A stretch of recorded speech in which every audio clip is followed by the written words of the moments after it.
What the fuck is up, everybody? Welcome back to Horror on Tap.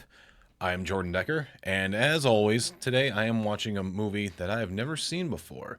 The format's going to be a little bit different, but today I'm watching the movie Black Christmas from 1974. So going back to this one, we're going back quite a ways, 10 years before I was even born. So I really don't know much about this movie. The only thing I really know is that it's kind of one of those really early slasher films, kind of entered the genre into the 70s. And of course, just a few years later, we get the all-time classic Halloween. So I'm pretty interested to see what they do in this movie. So without further ado, let's get into it. It's a nice house. I like the simplicity of the lights. They didn't overdo it with all the colors and the brightness and things like that. No, this was before blow up. The inflatable decorations were everywhere. I mean, they weren't anywhere at this point, but I love a sorority house. I wish I hung out at them more when I was in college.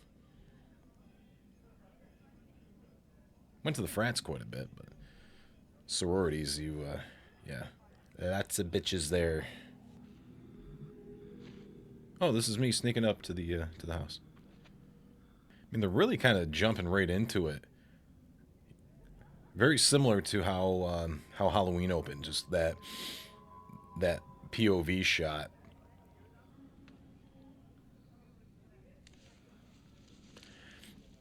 It's never good when there's a lattice on the side of a house and people can climb up to the second floor. You always see that in horror films.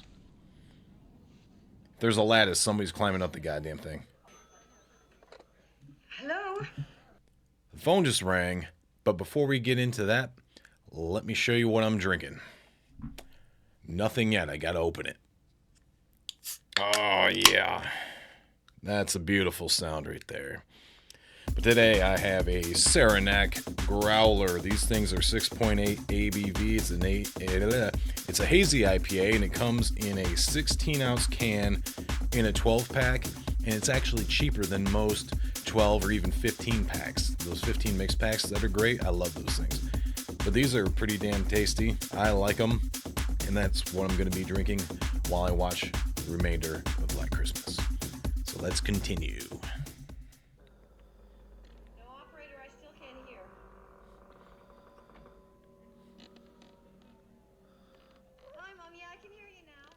This might be why nowadays, if you have those like pull down doors that go to an attic, a lot of them actually lock from the inside, so people can't do this. This might be exactly the reason why. It's because of this movie.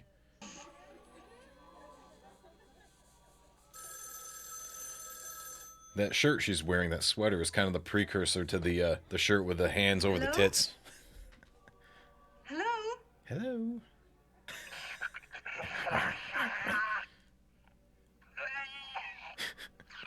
It's like he's doing his best Beavis and Butthead impression. Let's that be one person? I have to finish packing anyway.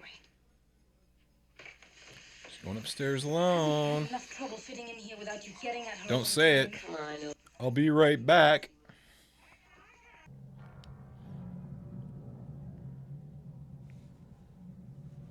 That's a good way to kind of disguise yourself, is behind that plastic. Like, even though it's clear, you wouldn't really be able to see through it into the dark closet that well.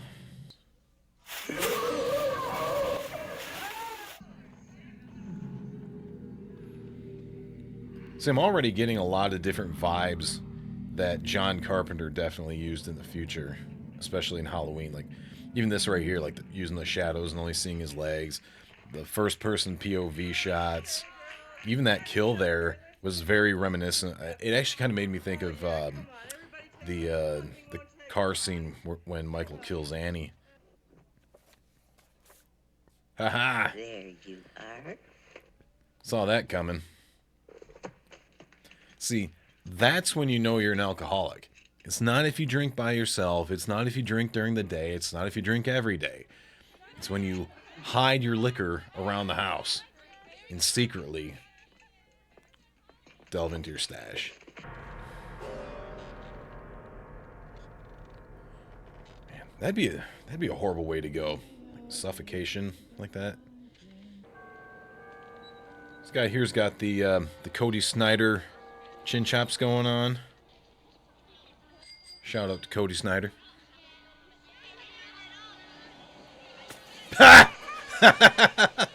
Oh, right in the face. Yes, well, if She's you don't have serving any luck, I'll go to the champagne police. to a child. Yes. Hello? Oh, hell, not again. Billy? I'm sorry, you have the wrong number. What your mother and I must know is. This Billy character is kind of a psycho. Shut up, and you leave me alone. God damn you. You think It's another case of art imitating life, I think. You're drunk. Because wasn't Mario Kidder a big alcoholic in real life?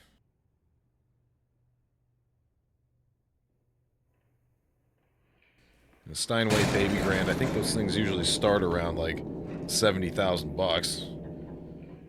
want you all to assemble on the south edge of the It's funny park because with your usually if signs. somebody goes missing, the first place they look is their house. Walk through the park. Spread out evenly. I don't think they've looked there at all yet. If you find anything, give the signal. You know the signal?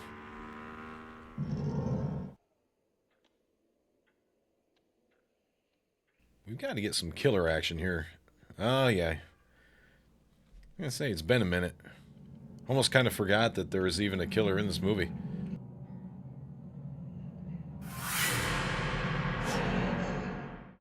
And... duck!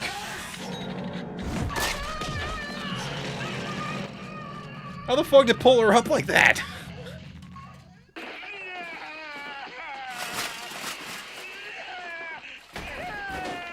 This guy's going all fucking Buffalo Bill now. You don't know what pain is. For God's sake, what are you doing? I know what you did, Billy! Filthy Billy! Billy! Billy! It's kind of hard to make out exactly what he was saying. He was kind of screaming a lot. You definitely heard him saying, you know, like, it's me, Billy, it's Billy, it's Billy. I'm sorry I was late, Peter. Yeah. I mean, we already know this guy's got a bit of a temper, the way he destroyed that very expensive piano. I want to report something. No, I don't want to hold. You know, he actually looks a lot like fucking Ted Bundy, especially with, like, the hair. How do you think it would? He definitely has, like, Ted Bundy Peter, vibes. what kind of a game are you playing? Peter, I don't want to marry you. I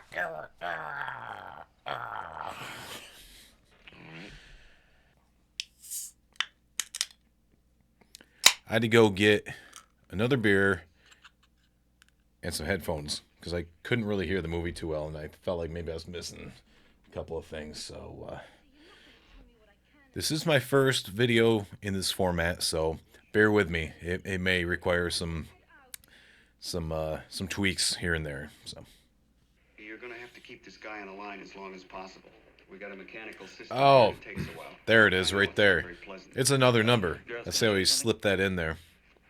Are you sure? Yes. Go up and get some rest. That's right up there with I'll be right back in a horror movie. Yes, I'm going to go up to bed by myself and take a nap. Something tells me she's not going to last too much longer. Tell you, this movie, it's really more subtle and more psychological, I feel like, than anything.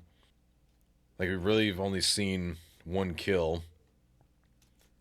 And it's been, or sorry, two kills. And they weren't really, like, gory or bloody or anything like that.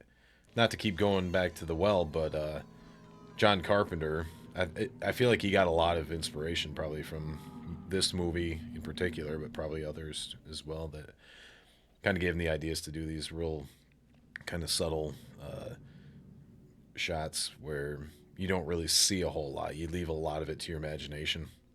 That's another reason I wanted to get into this one now. Is I want to watch It's Me, Billy, the Dave McRae operation there. Ooh.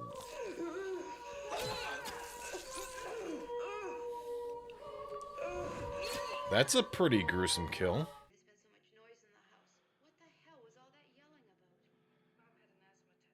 There's another thing that John Carpenter used right there. The sound of the breathing. He did the same thing with Michael, of course, in the original Halloween. Oh, Jesus. What the fuck was that? Too bad they didn't have Star 69 or caller ID back then. Could have made this a lot easier. Dude, if my phone rang that often, I would have thrown it out the fucking window. God damn.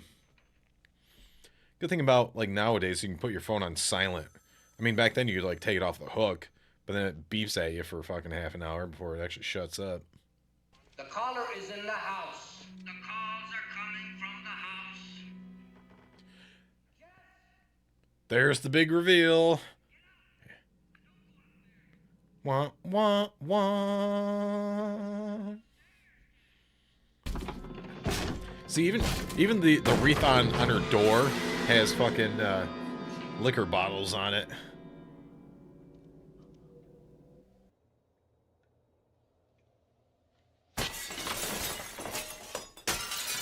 Doesn't even know that she's in there, and yeah, he breaks the fucking window. What the? Wait, they're both dead?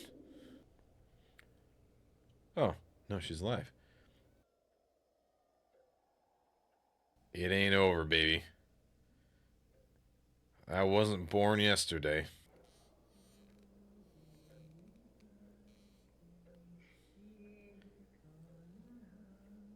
You know, those subtle little creaks and actually very faintly. Yep, you can hear them. It's me, Billy. Mm-hmm. Yep, that's kind of what I figured, that it couldn't have been him. There's definitely something else going on there. There's got to be somebody. I feel like it's just a random person though, like not a character that you even got to meet.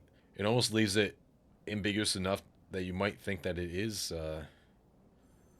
the boyfriend there. Oh, phone's ringing again.